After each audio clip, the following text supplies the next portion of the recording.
And he made a wedding. He made a perpetual wedding song. That's a cheat code.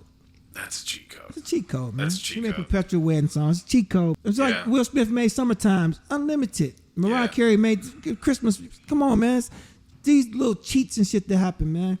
But no, man, John Legend, man, I would love to fight him. Oh yeah. I would love to fight him. Why not?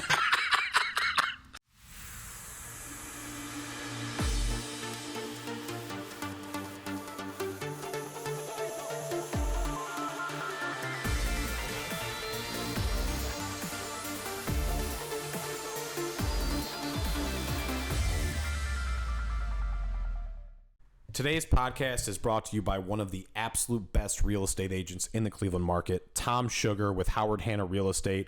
Tom's here to help you understand the home buying and selling process.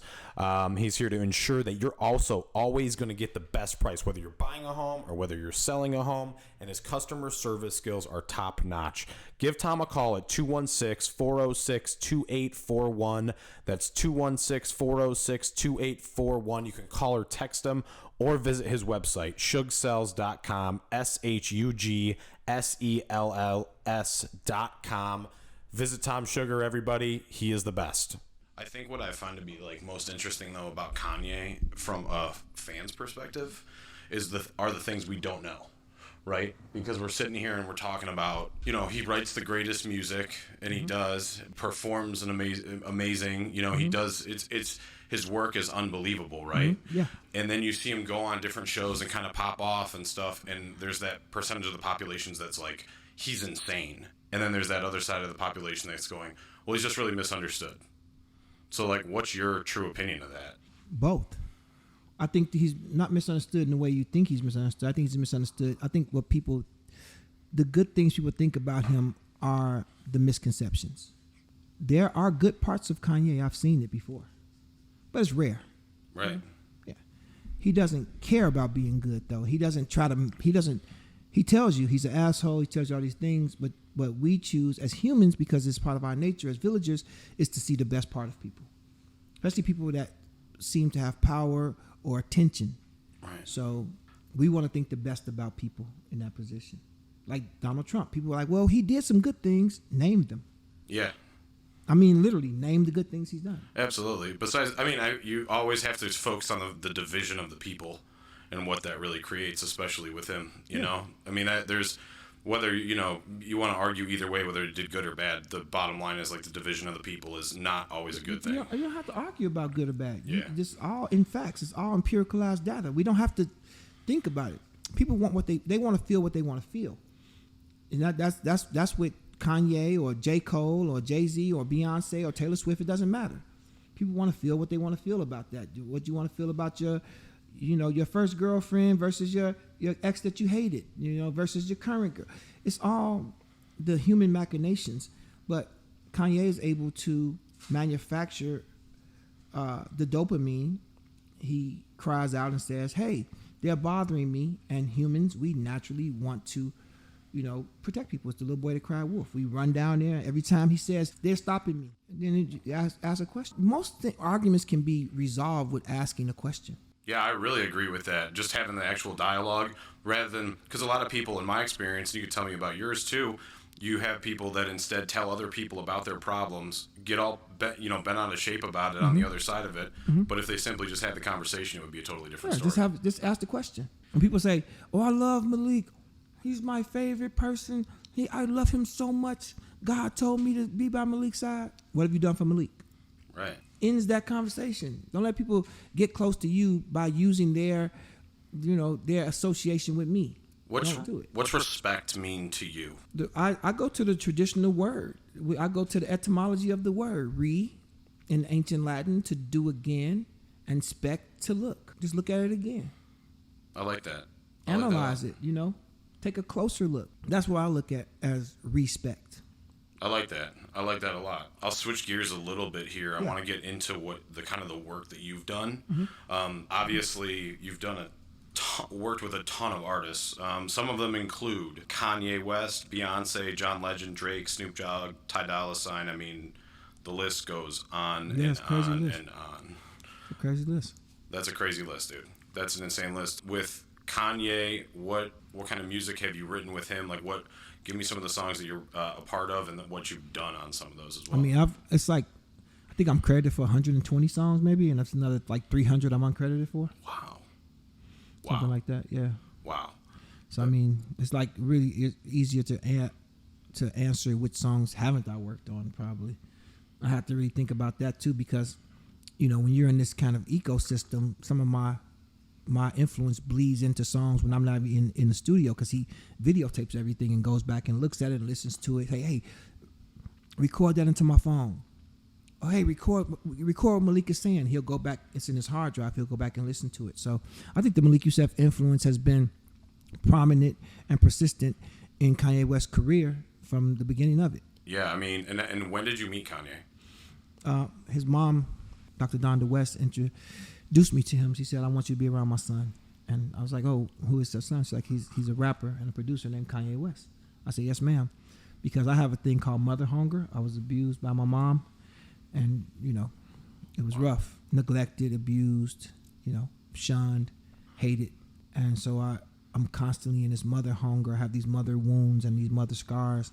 So anybody that's a mother and she's kind and sweet, I just kind of adopt her. And I know that is annoying to my friends. Yeah. I do understand that. And I try to augment that as much as I possibly can. It's all out of love, though. It's out of love. It's out of the need for love. It's out of the need for approval, and it's not easy. I understand when I'm overdoing it, peace be upon her, with Dorothy Carl Thomas' mother, when I'm like, it's probably much for them. They're like, dude. But they don't understand that they've had her their entire life. And I've had the exact opposite of what they've had. So Common's mom and Raheem Devon's mom and Kanye's mom and Donda she was the mom that everybody would love to have, especially me. So when she said, "Be with my son," because I would never fuck with a person like Kanye in real life. Okay. We're literally opposite creatures. Yeah. We're literally not even from the same universe. From just my perception, obviously I've never met or know Kanye, but from my perception, yeah, you're very opposite creatures. Yeah, I would never fuck with him. There's nothing would make me fuck with a person like him. You feel me? I love that. It's so but funny. When Donda said, and I did see good parts of him at times, Yeah. few and far between. What age is this? Were you like? Were you? Oh, this was in 2000, probably 2001, 2000. Wow. So this is 25 years ago. Almost 24 years ago. Yeah. Damn, man. So, but meeting Donda West was like a highlight in my life. She's so kind, so sweet, so smart, so brilliant, so beautiful. And I mean, there's been some uneasiness with Kanye and I's relationship based on Donda. Yeah, of course. You're in, some dude is encroaching on you and your mother's relationship. As he doesn't have any siblings, so he didn't have room and space in his spirit and his mind and his heart for a person that comes in and takes up the nurturing. So I know it was rough for him to adjust, and I respect that. What's it like to have that kind of self-awareness, and where'd you get it from? Because I think it's extremely admirable of you that you just said, you're like, hey man, this is where I'm weak. This is where I have a rough time, and that's kind of where this podcast actually started from, is me having a rough time trying to figure some things out. So a lot of time with my guests, I'm able to get a little bit of advice and stuff. So I really am curious as to where you got that kind of self-awareness and just humility about what you do deal with. It's a very simple answer. Therapy. Going to therapy, having, therapists and counselors, and addressing my own demonic forces that live within me and my vulnerability to outside forces that would maybe be deleterious to me. Kicking my dependence on alcohol, the sex addiction and the violence addiction and rage addiction and gambling addiction and, food addictions and all these different things that I use as crutches to get me through my day, and also keeping myself from questioning and looking for drama, and even going towards trauma and other toxicities, to keep myself from thinking that I'm a little kid that his mommy don't love him. Right. It's hard. Right. It's hard to look at yourself at 3 years old, 4 years old, 5 years old, 40 years old as a creature that its mother cares not for. Yeah. It's difficult. It's hard to grip onto that. It's hard to grip on. So you use other things that will kind of assuage the pain of that thought. So, oh, Malik's beating up this cab driver. Ooh, oh, Malik's he just had a shootout with such and such and them, because I don't have to think about the real bottom and underlying issues that I'm having. You know?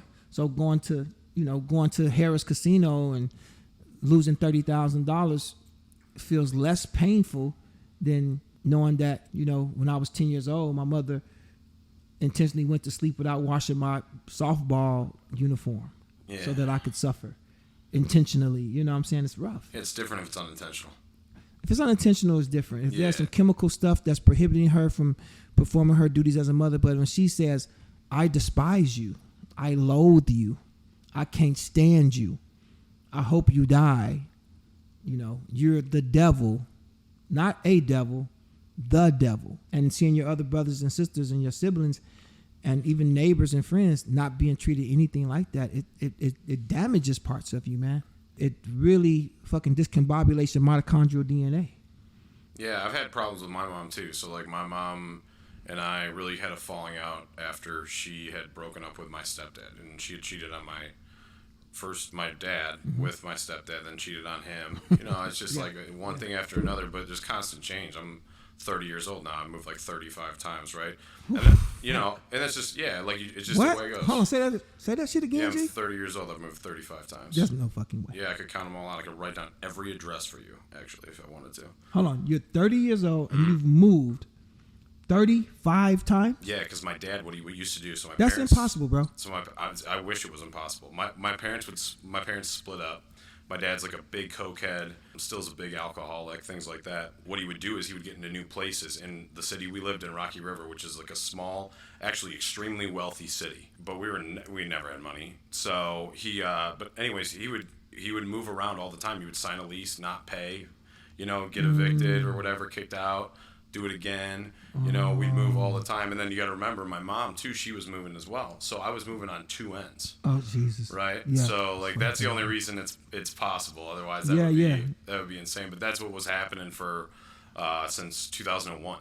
Yeah. Wow. So that's how it all kind of went down and how it all started. So, but yeah, we never had a great relationship. Hold on, since 2001? That's when they got divorced. Oh, Jesus. Yeah, it was from, I guess technically it was 01. So 20-something years, not 30. Wow, that's crazy, bro. Yeah, I guess it would be 20-something years, yeah, technically. But you've combobulated yourself well, man. No, I appreciate it, man. I'll tell you what, this has been a saving grace for me, and being able to just kind of hang out and have good conversation and keep it casual and whatever. It's important. I appreciate it. Yeah, and like I said, with me, I think the biggest thing I struggled with was why my mom was so like that towards me after she changed. Like I just couldn't understand. Our relationship completely deteriorated, and it's never been the same since. And now to this day, it's not that I don't love my mom, but with pretty much a lot of my family, I prefer to not have them around. Yeah, same way. I mean, so I'll say this. I'll say two things. You said you struggle to have a relationship. You can't have a relationship with someone you can't relate to. If you can't relate to them, and I'm not saying understand or empathize, you can do all those things, but if you can't relate to them, if it's not relative to your existence, it's not going to work, because it's going to create these chasms and these big gaps in the smoothness that's supposed to exist. And also, too, people say blood's thicker than water, right? That's a misconception. Yeah, I don't like that either. I've always said Well, I'll tell you why. Okay. Because the real saying is the blood of the covenant, the brotherhood, that's a blood covenant that you say, I'm with you. Like I just said, my boy just told me that Vic Mensa told him today, he said, no, Malik's not the big homie. Malik's my blood. We don't have the same family lineage. Yeah. But Malik's my blood, because that's a covenant. That's a brotherhood. That's a bond that's unbreakable. So blood is thicker than the blood of the covenant is thicker than the water of the womb. Yeah. That's where that comes from.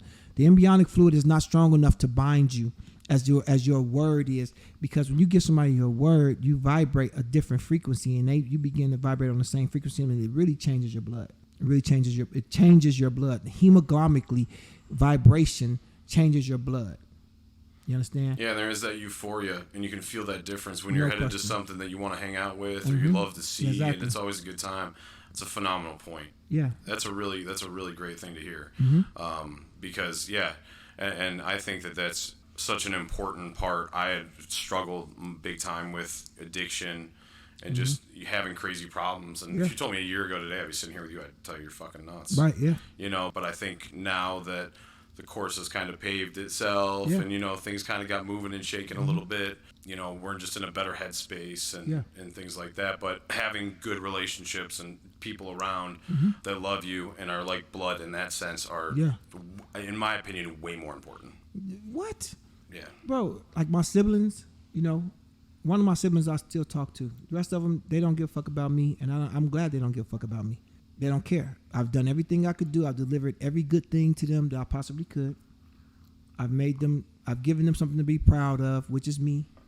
Invited them into my inner circle, into my businesses several times, and they failed me miserably because it's my fault. I spoiled them. I took care of them, you know, until they could take care of themselves, and then in turn take care of me. But it inverts. So it's like first it's like a pyramid, right? You know, I'm the big brother. You know, I have the information, I have the skills, I'm the gifted one or whatever. So I keep flooding down to them until they grow, right? Until they come up, and then it creates like this chimney, where we're all together. But then what happens is they go past chimney stage and it goes to an inverted pyramid where now I'm at the bottom and I'm pillaring their life. Gotcha. And that's what happens. I like that. You like seeing people grow. Of course. That's one of my joys. That's why I love working with Kanye, to help him become who he said he wanted to be. Right. I told Dame Dash, and Dame will tell you this. I said, Kanye's going to be this was in 2023. Was 24, sorry.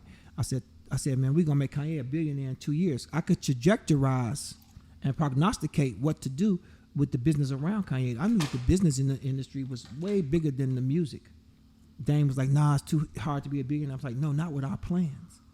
Not with how we've constructed Kanye West. See, I love that about you because I live on what I call delusional confidence. And I've set my goals wildly unrealistic. Good. And my whole thought is, like, if I accomplish half that shit, that's pretty damn good, you know? So, but I always try to set them crazy. And, I love that you just said that. That is super, super fucking dope. Moving in motherfucking increments, though. That's the key. Yeah. Moving in these motherfucking increments. You know, eat an elephant one bite at a time. Not that you have a desire to eat an elephant, but that's just, you know, it's just a metaphor. I mean, allegory, really. For something, a task that could seem gargantuan, and you take it in small parts. My dad always said, you know, life is hard by the yard, but a cinch by the inch. Right. It's a game of inches. You hear this in basketball, in football, and that's how I look at it. But what you've done for yourself is you said, hey, you know what? The path of addiction is too expensive. Too expensive. It's too expensive. Yeah. And that's what I've told myself, same thing. Path to addiction is too expensive. Yeah, it is. It is too expensive for my kid. Yeah. Oh, yeah. You know, and that was the one thing. As I look back now, and there's still, you know, you try not to let it go of how shitty you felt when you were doing the wrong things and your child was around. Wow. But I look back now, and I don't ever want to forget that feeling because I don't ever want it again. You know, and so that's why I always say that with people too. Is everybody's like, oh, I don't even remember who that person was when they say they changed, and you know, shit like that. It's like, well, just don't forget. Oh, you know, don't forget I take who that you were, motherfucker you know? with me. I walk into a bar, into a club. I was like, Malik, you are a fucking raging alcoholic, G. Mm-hmm. Don't you go over to this bar and buy a bottle for yourself. Yeah. Don't you do it. Because I'll drink the whole bottle. Yeah, there's a comedian, Theo Von, he says my favorite kind of weed is cocaine, and my favorite kind of drink is cocaine. Right. You know what I'm saying? Because I'll go in the bar and I'm the same way, man. You know, it goes from one to another, and when it's off to the races. Yeah, there ain't no stopping that train. Yeah, no. Once you go crazy, listen, I've had relapses. I've had times I've slipped back, and then with one addiction leads to others. You know, the sexual addiction was fueled by the alcohol, and the alcohol was fueled by the sex, and the gambling was fueled by the rage, and the rage was fueled by the violence, and the violence was fueled by the alcohol, and the alcohol was fueled by the food addiction, and just a fucking concatenation of misery, G. Yeah, it ties together and it becomes a vicious cycle. Yeah. You know, you fucking girls that you don't know, that you shouldn't be fucking on, it's damaging relationships with other people. It's just ridiculous, man. I've been so conscious about that lately. I've not had sex in a couple months because I've been I just want a girlfriend, you know? I'm not trying to I'm good on everything else right now. I'm there now, you know? I went through a bad breakup. That's kind of the trigger of the whole thing. I don't blame anybody. It was my own damn fault the whole way, right? But now I feel like I'm kind of in that spot where I could probably be a good boyfriend again. Wow. You know, it's taking time. Still have those days, you know, where it's tough. But I think once you talking about being a human. Man, I'm just trying to. I'm trying to give my son the best opportunities to succeed, and I feel like I'm not always right, and like I know how I am, and I want him to also have another piece of advice in the home, right? To sit there with. It's someone that's intelligent, someone that knows what they're doing, you know, someone that's just aware and is also driven, motivated. But like for me, that's why this podcast kind of exists. I think sitting in a 9-to-5 box is really settling in your life, and I just can't do it. Some people are built for that. Some people can't. They are. Do it. That's a great quote. And there's a lot of people built for it. You know what I'm saying? We're the anomalies that we just can't fucking wrap our crazy ass minds around sitting still. You know? That's true. And there's nothing in it for us. You know, there's no reward for us in sitting still. Feel me? And so other people, they're like, I'm sitting still until I'm not. You know. It's amazing that you talked about decision making in your household, and I found out through my therapy and working with like these really great scholars, Andre Jackson and Dr. Joy DeGruy-Leary, who's now trains the FBI and shit and NFL, but she used to be my like personal therapist. Wow. Now she's like famous and author and travels the world, but you know, so crazy. One thing I've learned through these processes is that you make bad decisions. Everyone makes bad decisions. Yeah. But not everyone acts on those decisions. And if you don't have the right circle around you, you're going to fucking act on that decision. Yeah. If you say, like say for instance, you say, you know what I'm going to do? I'm going to show how strong I am. I'm going to take this 200-pound barbell, put it on my neck, and jump off the roof to test my strength. And if you don't have a fucking person around you, that says, hey, dog, that ain't it. You strong. We know you strong. Let's try something else. Because you're dead set. And the more you ideate it, the more times you go over it, the more stuck in your brain it gets. The more times you think about it, because you're not really talking yourself out of it. You're talking yourself into it. The brain is not a great judge. It's a lawyer. If you said, I only like brunettes, right? Brunettes are the best women on the planet. I love women with dark hair. I don't like colored hair. I don't like yellow hair. I don't like blonde. I don't like any kind of dye. Only brunettes.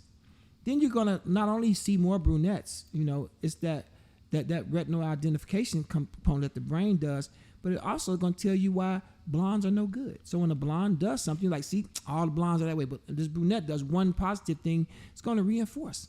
That's what the brain fucking does. The brain doesn't judge. That's why you can indoctrinate people. That's why racism exists in America, because the brain's not a fucking judge. You have to have people around you that say, let me test that theory.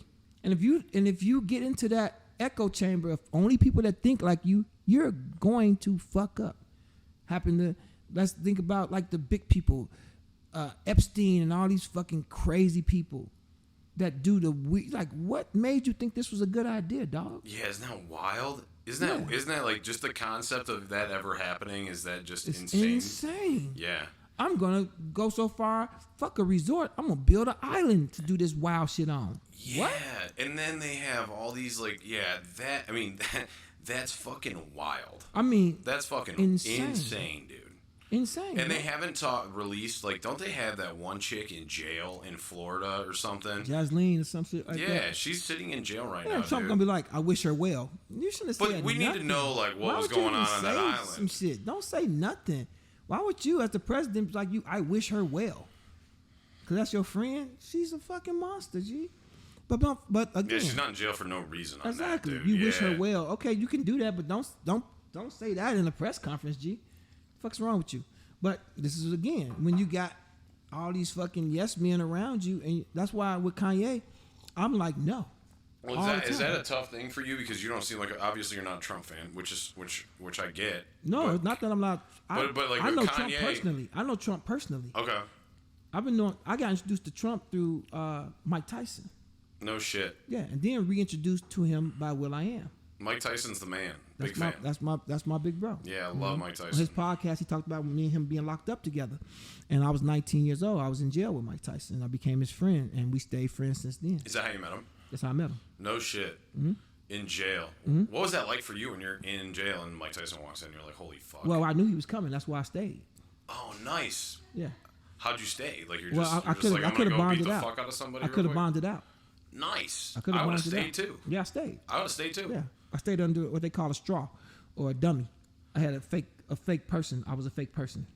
Yeah, that's genius. Yeah, so that's how I got caught and went to jail. And they were like, Mike Tyson's coming here. I was like, oh, no, I'm staying. Yeah, 100%. This is before the internet. This is before they could just say, who is this person? That take like 72 hours or longer for fingerprints to come in. So I really, literally gambled my time. Yeah. I was on the reg though. I came in on registration.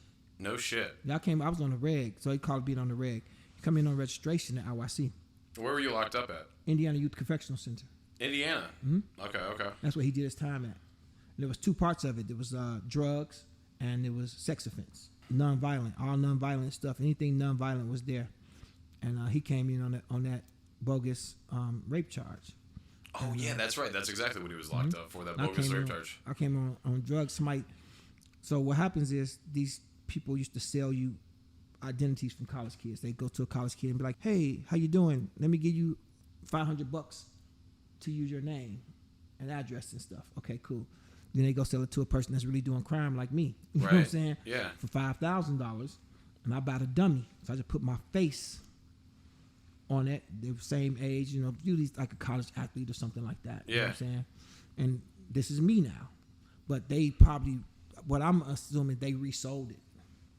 So they sold the dummy to somebody and they got popped, and then that became on their record, and then I got popped. Or they bought a dummy from somebody who had been popped already. How much time did you do? I was just on the reg. I just did like a week or so. Oh, that's not bad. Yeah, on the registration. Yeah, man. Then I bonded out so I wouldn't stay there because they would find out I was gaming the system. I went to a big boy jail. Yeah, it's not fun, That's dude. fraud now. Yeah, that's not a whole good. different thing. That's fucking hilarious. Stolen identity, all that shit. You got a whole nother group of charges now. Yeah, it's a totally different situation. At that point. Yeah. So I want to bounce around a little bit on this. You wrote Beyonce's Lemonade song. I wrote Sandcastles on Lemonade. On Lemonade, yes. Yeah, and was part of the process of. So she had Warshawn out of London do the poetry. Well, she wrote the poetry and Beyonce recited all of her poetry, which really did a great big thing for spoken word. And Beyonce put it in the Lemonade movie. This is such a crazy thing how energy works, right? So I'm with my daughter, picking her from ballet. I have dyslexia. I don't know if you've seen my TED Talk, but I have dyslexia and all these different kind of neurodivergencies and learning challenges and shit, right? So I'm driving. You're super well spoken, so no, I didn't realize. I stuttered my whole life. I would like not on some gay shit, but you need like a podcast where you like just speak because it's like poetic, and I could totally like, you know what I mean, man, just I chill on appreciate that, get some my own therapy in. Right, exactly. No, it's for real. Well, part of like the reason why my voice feels like this because I have a condition where my high and low vocal cords vibrate simultaneously. Really? Yeah, it's rare. That's really cool because your tone is super slick. I'm pretty jealous actually. Yeah, it's a weird tone. It's very distinctive, right? No, I like People it. know my tone because all my vocal cords are working at the same time. It's a very rare thing. It's a very rare muscular malady. Ain't that crazy though? It's weird. But, I mean, what I think's amazing is even when I first spoke to you on the phone, I was like, "Oh, he's awesome." But like, you just have this like chill. It's not a monotone voice, but it's like it's more than that. But it's you're just so like you're just so chill. I don't know, and you're smooth when you speak. I developed it though. It's called circumlocution. Yeah, I suck at that. Well, what happens is I stuttered, right? Okay. So when I was a kid, and I still stutter. You know, whenever I get excited or nervous, I'm stuttering now, but I'm taking pregnant pauses and shit like that. Yeah. So that you can't tell. You think I'm talking cool, but I'm really just stuttering. Yeah, no, And I'm just overcoming my stuttering by circumlocuting. So are you judging me now based on how I'm speaking? No. My shit is just like, I'm just always in my own little motherfucking Malik world. And I just try to merge the Malik world with other people. I don't come outside much, man. I don't be outside. I don't fuck with people. Yeah, I get it. You're not somebody that like likes to go to the club or any of that bullshit. I do it for work. Yeah. But I'm not. Let's time to have fun. Let's go to the fucking club. I'm not that. What is like your spare time? What do you enjoy to do? Where do you spend it? As much as you want to let people in on what you got going on, but I'm more so the same way now, and I was never like that, so I could relate to. Yeah. I'm never going outside except for like when I travel and do this. Yeah. That's it. Yeah, it's dope though. But you get to travel to do something dope though. It's fun. A lot I'm of people have blessed. to travel to go to a convention or some shit, some weird ass shit. You get to come and just like be around people that's interesting, you know, fuck with celebrities and shit like that, but also hold your own as a man. That's a very, very important thing. For me, I think I'm naturally a systems engineer. Okay. I have a pretty high IQ, which doesn't really mean anything because most of those people just go on Jeopardy. That's true too. You know, they don't do anything to fix the world. What was that name of that person that kept winning Jeopardy? You know what I'm talking about? Oh, the transgender. Susan? Trans woman. I don't know. Yeah. So how trans works, and I'm learning this. You call them what they want to be seen as. I've So just it's recently trans- learned all this. Yeah, I'm learning this shit too. It's not easy to learn. It's a lot of nuances in that shit, G. You know. And All right, I have a question. How are you going to approach this situation? Because I dealt with this last year, and I will laugh because it is funny. I was working at a car dealership. Guy comes in. I say guy. This is a 6'3" male, white dude with a crop top on. Oh wow. Up to his man tits, and then like a skirt on. You know, with a purse swung over his shoulder. My employee goes like, "Hello, sir," you know, and he had a complete meltdown. But like, I get it at that point because this isn't even close. Yeah. You know, it's just weird. Yeah. You know, and like, I'm not a hater. I'd like do whatever you want. I want everybody to love themselves and be happy. That's really all I care about. But like, how do you truthfully work around that? It's a great question. Without being rude too. It's not like a rude thing. It's pertinent in our day and age, right? When I was in the Army, 18 years old, the motherfucking drill sergeant was calling us Girl Scouts and ladies and shit like that, right? Really? Yeah, of course. I believe that. All right, ladies. Like, goddamn, what the fuck? You know? All right, Girl Scouts, you know, shit like that. And somebody get hurt, they go, oh, she's hurt. So I think people just want to call you something that you're not to make you feel bad. Because they won't call a big 6'3" motherfucker who is identified on his driver's license as a male or her license as a male. They won't. I'll call you whatever fuck you want to be called. You want to be called a woman? Fine. Yeah, dude, I'll call you a fish. I don't care. I really. Yeah, me neither, dude. I mean, but like legitimately, if you call yourself, you know, but like, how are you supposed Carolyn, to and know? you were born Carl, I'm not calling you your dead name. Right. I'm not gonna dead name you. I don't have any. It does nothing for me to make you feel bad. Yeah, 100%. About your choice. If you are Carolyn, hello, Carolyn. Right. How are you? How can I help you, Carolyn? You are fine with that. That's your own self-identity. Have nothing to do with that. But also, don't expect me to guess what you feel like today. If you have indicators on that shit, yes, then I'm gonna be on that with you. If I'm wrong, I'm gonna say cool, I'm wrong. But I don't care enough about interacting with a person that I don't know to figure out your pronouns. I'm good, and I'm learning the pronoun game. I'm learning the extent of the pronoun game and all that shit. But also, I'm not gonna play identity politics. Yeah, I don't really know. I'm not gonna do that shit. That shit is not what we on. I'm on. Why the fuck are the taxes for the rich so low and for the Wendy's worker so fucking high? And I don't care who you are as a Wendy's worker. If you are born male and your name is Evelyn now, I am for you, Evelyn. Yeah. I'm for you getting your comeuppance in the world. I'm not for you trying to dictate to me what your name is on the fly. Now, if I have a relationship with you, I have an interactivity with you, Evelyn, you're serving me my food, and your name is Evelyn. Evelyn, God bless you. I wish you great health. great success in your life, Evelyn. But I'm not just gonna be walking past you and spending my time, my brain function, figuring out what your pronouns are. Yeah. That's a game that I'm not choosing to play because it's ridiculous and it's a distraction. Yeah, And it's it's fake. It's a fake distraction. And these kids think that they're supposed to impose that because you don't even know my name. You don't know religion I am. You don't know where I'm from.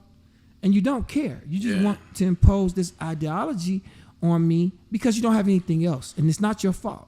You've been taught that this is how you push back on the world. It's been super mean to you. When you're a kid that forced to be a boy and you'd rather be a girl, that means the world's being mean to you. Right. And I understand that. I'm not going to be mean to you, but I'm not going to let you be mean to me either, though. Yeah, exactly. That's where kind of the line's drawn, right? Yeah, don't be mean to me.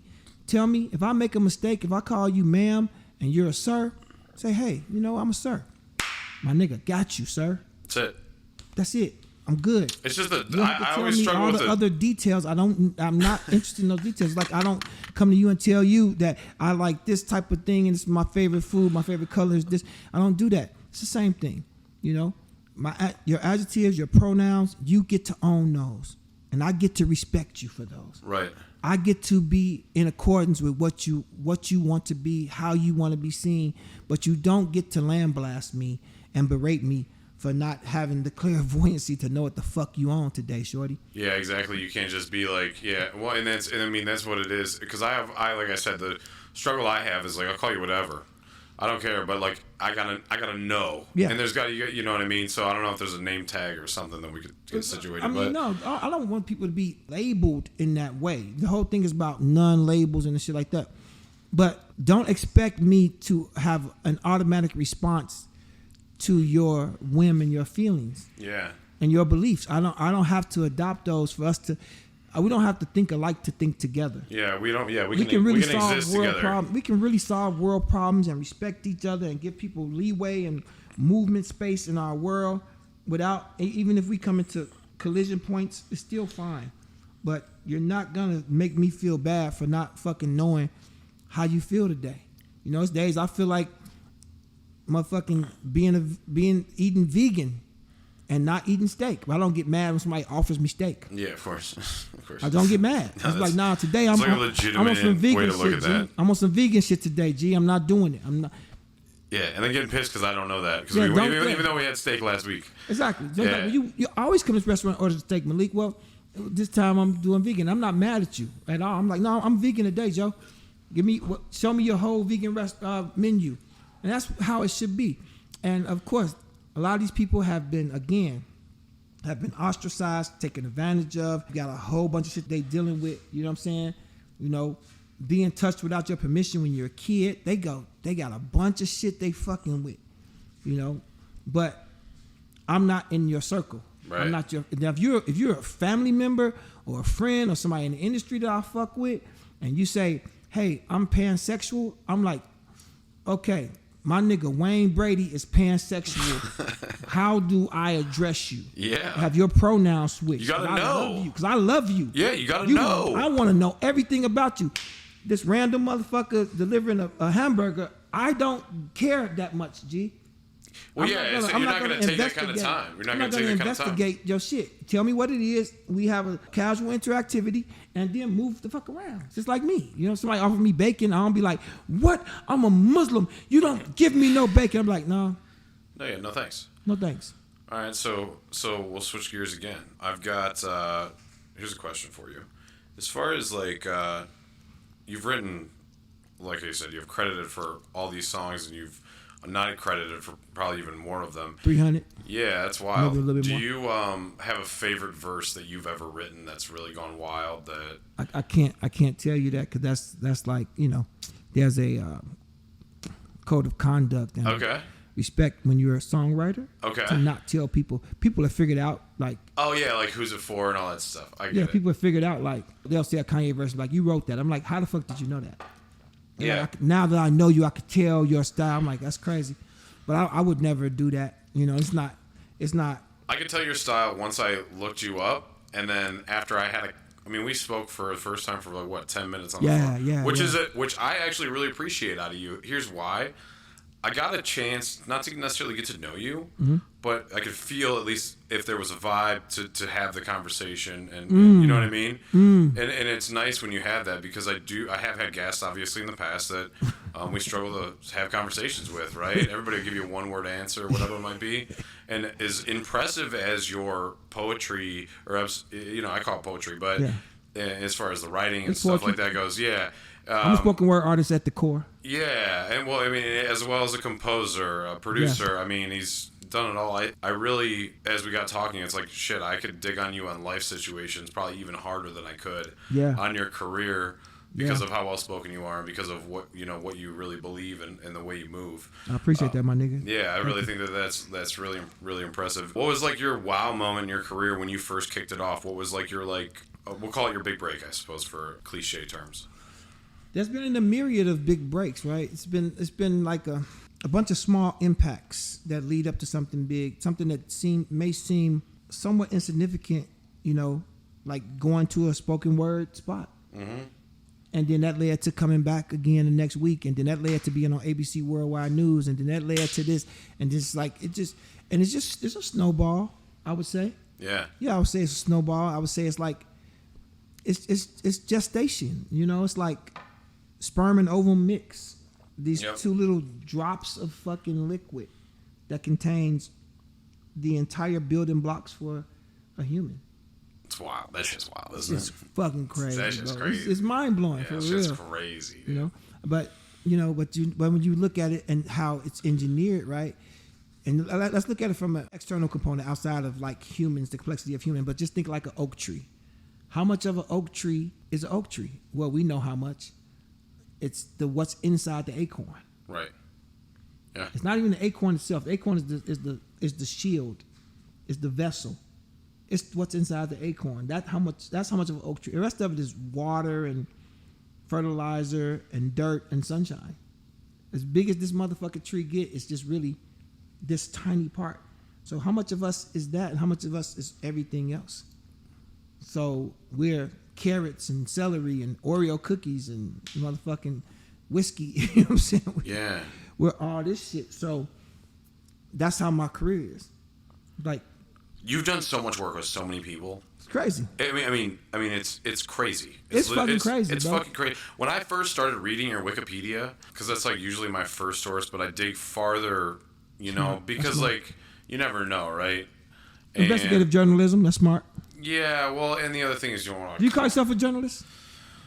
No. It's a big... I just call myself everybody's best friend, man. I just want to... Because journalism is a big title. It's hard to be a reputable and honest journalist in this day. And that's why I don't really call myself a journalist, only because I don't really care about controversial. Like, if people want to go there, cool. But, like, for me... Well, I don't think journalism is controversial. I think journalism has a certain adherence to... And I think it depends on the space you occupy, right? Journalism standards, A lot of these people ain't journalism. They just broadcasters. True. Yeah, I guess it would be more journalism in the research sense for me. Yeah. For sure. Yeah, in that sense, because you do want to get to know your guests. You don't want to come across insulting. For me, what I do is like... I have a routine of researching, and then I write down before my podcast, like, everything that I remember that's notable to me, the things I want to talk about. But what I think my gift is to be able to have the conversation without having to write a 30 list of questions, right? Because so instead of the question, you take notes. Subjects, listen, man, I'd rather have a conversation with anybody than grill them with a bunch of questions. How are you even going to develop a relationship with you? How am I going to be your friend? If all I do is sit here and grill you with questions, whether it be about the music you wrote or about everybody else, but instead I can dig on you on life a little bit, like I've been able to, and you've been just open and super considerate. I think that's even more special because we get to really know Malik at that point, right? Versus like, yeah, it's cool that you worked with all these people and stuff, right? But yeah, you always I try to centralize my interviews more so on the guest, and of course, but good stories are good stories, bro. It's true. Good stories are good stories. I think the work that you've done with some of these artists, somebody I'm always a fan of is John Legend. Because he's such a talent. That motherfucker, man. Yeah. I want to just go. Just tell me about John Legend. Unfairly gifted, though, right? Unfairly gifted. Yeah. Like, to have that much talent and that type of instrument, You know, it's just unfair. Yeah. You know, how the fuck do you get that? How the fuck do you have that resonance? Now, of course, he hones his skill, but most of that shit he just born with. G, come on, let's be honest, man.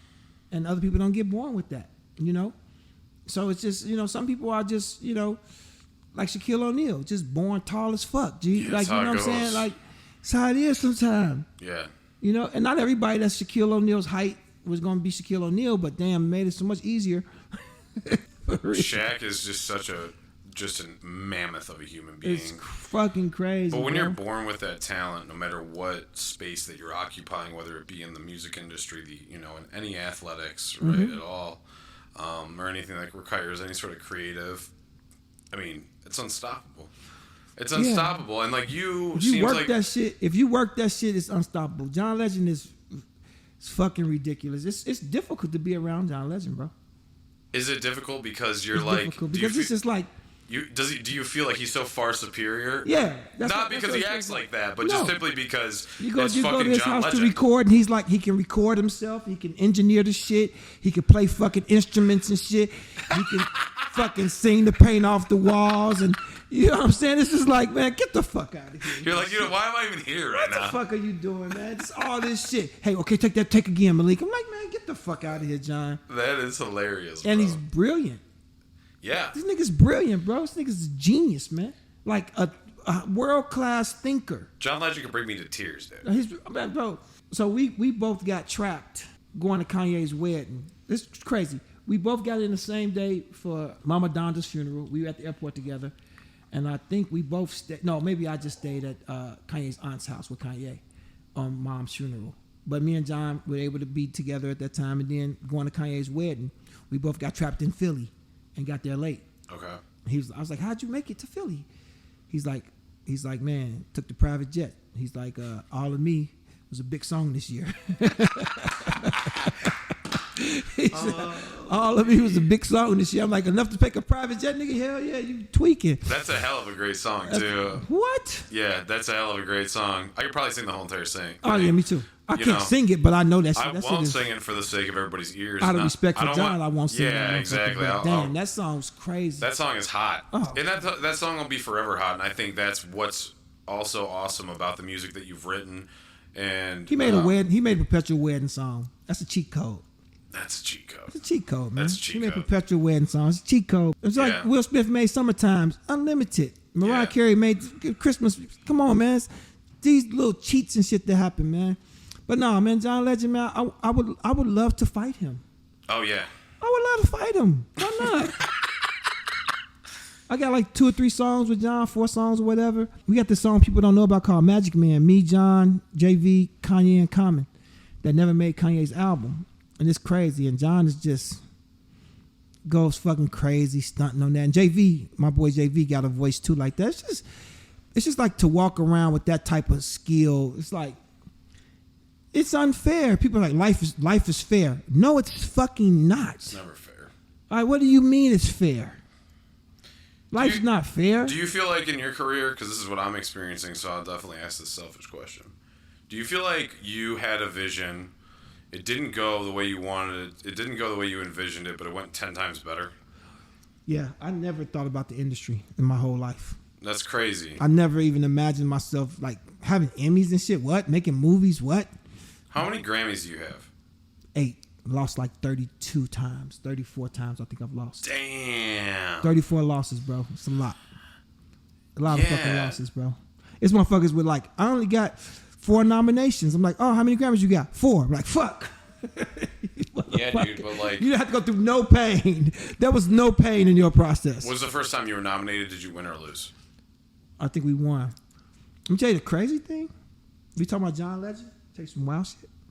So 1 year in the Grammys, I was on a John Legend album and I was on a Raheem DeVaughn album. Okay. And for Best Male R&B, it was 4 people in the category. It was John Legend, Raheem DeVaughn, Trey Songz, and somebody else. I can't remember who. Out of respect, I can't remember who that 4th person was. But in that process, I had a 50% chance of winning in that category. Oh, wow. And each one of them had 25% chance. And it was so uncomfortable. Because I love both of them. I love Raheem DeVaughn and I love John Legend. And one of them had to lose But no matter which one of them won, I won too. I couldn't lose. Yeah, there was no losing. There was no losing for me because I knew Trey Songz would, even though Trey is a beast, he wasn't getting it. The fourth guy definitely wasn't going to get it. So it was really a 2-horse race. And I was riding both horses some kind of fucking way. Probably. Dude. It was the weirdest shit in the world. What a special space to occupy. It was weird, bro. Yeah. I promise you. I was like, oh, this. The closer it gets to Grammys, the weirder it feels. And of course, I run into John and his parents on the red carpet. Yep. Of course. Yep. While I'm just taking a picture of Raheem Devine. And they're in the category battling each other. I was like, man, this is insane. This is crazy.